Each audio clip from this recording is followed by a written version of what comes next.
we have, the Gemara tells us, based on psukim, that the 4 levels of death penalty. There's skila, sreifa, herg, v'chenek. What was chenek? Strangulation. They'd have a cloth, and they would wrap it around the person's neck, and they had 2 people, and they would pull in 2 directions. That was strangulation. That's, he was strangled. What did they do with the cloth after the person was put to death? They'd bury the cloth. They'd bury it. What would they do with the stone? Stoning, most people don't understand what stoning is. They think, they just pummel the person with the stone. That's not stoning. That's not skila. Skila is, the Gemara explains, they have an elevated platform, which is the height of the person, and the person's hands are tied together behind his back, and his feet are tied together. And then they push him off backwards. So he's not able to brace his fall, so usually he breaks his neck. He breaks his neck and he dies instantaneously. The death is instantaneous. However, if there is any trace of life in him, they take a stone, a large stone, and they put it on his chest. That's it. It's not they throw it on him.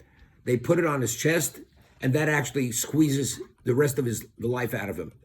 After they put him to death through stone, what do they do with the stone? They bury the stone.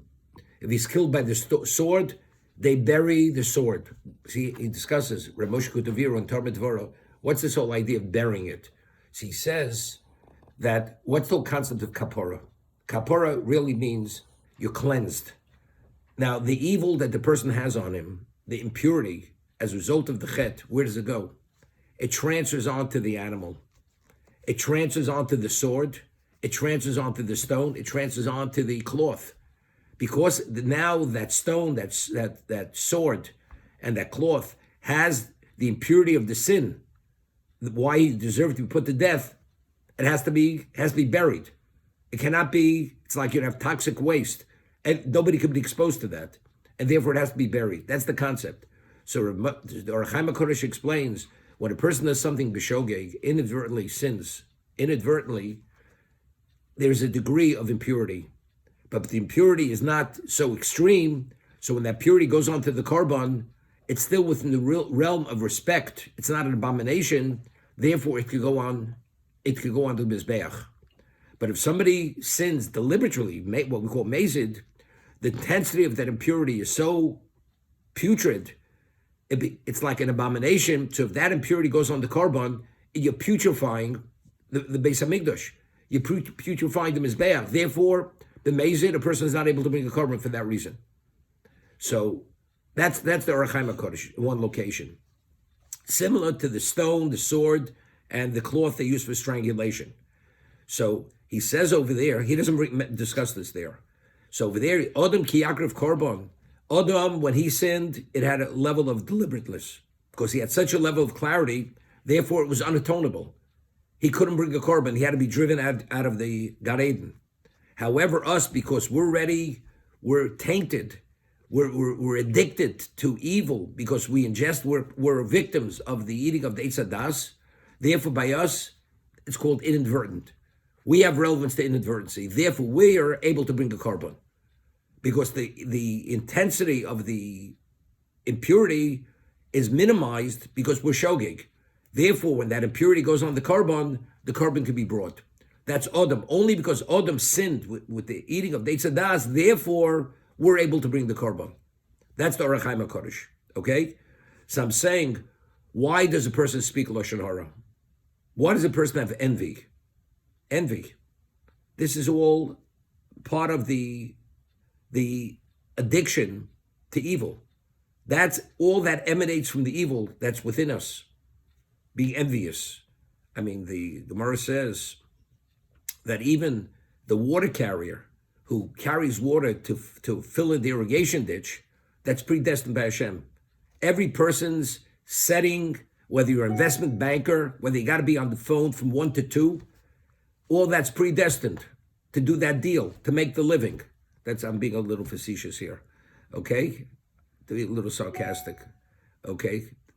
So therefore, as a result of that, nobody should be envious of anyone else because whatever each person has, he has because he's meant to have that and not meant to have what anybody else has. So the whole concept of it's my power, my ability is the base of my success. What is that? I'm the terminator. That's what Adam thought. God says, don't eat. He somehow justified eating of the Eitz Hadas. So that's a consequence of the Eitz Hadas. That's Adam. That's part of Adam. Now, why do the snake spoke Lashon Hara on Hashem? When he said to Chava, you know why God doesn't want you to eat of the Eitz Hadas? Because how do you think he advanced his creative powers? He ate of the tree. He doesn't need competition.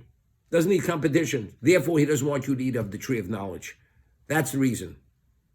Because it's called the tree of knowledge. It expands your whole horizon of understanding what the reality of life is. It expands it. It brings it down. It puts it in a whole different context. Before that, she was pure, Adam and Chava. Afterwards, they were ashamed of their nakedness. Before, the whole idea that nakedness represented something which was sinful had no relevance to them. Once they ate of the tree, all of a sudden it takes on another connotation. It's another context. Now, why does tsaras come upon a person? Leprosy. Because he speaks Lashon Hara. If you speak Lashon Hara at a very advanced level, eventually you get tagged. And that tag says it's like a person gets a fever, that means you got a problem. When you get tagged by Hashem, and the Torah speaks about different lesions of different degrees of intensity of whiteness, that tells you you have a problem. But what's the problem? You speak Lashon Hara. That's Odom.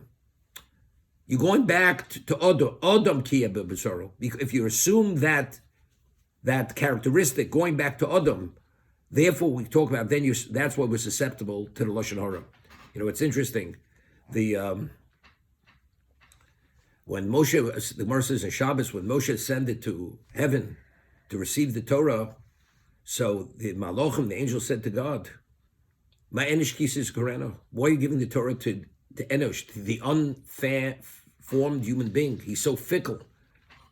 You should leave the Torah in heaven." So Hashem says to Moshe, "You answer them. Answer them." But over there it says, Malachim, there's no such angels, there's no envy among them. It says lo sachmod. You shouldn't have designs on your fellow's wife, property, animal, among you people. The whole concept of designs, envy, doesn't exist. You have no relevance. You have no relevance to the Torah. Torah only has relevance to a person who has these characteristics. He has to deal with all these challenges. You people, you beings, you have no relevance to these challenges. Therefore, Torah has no relevance to you.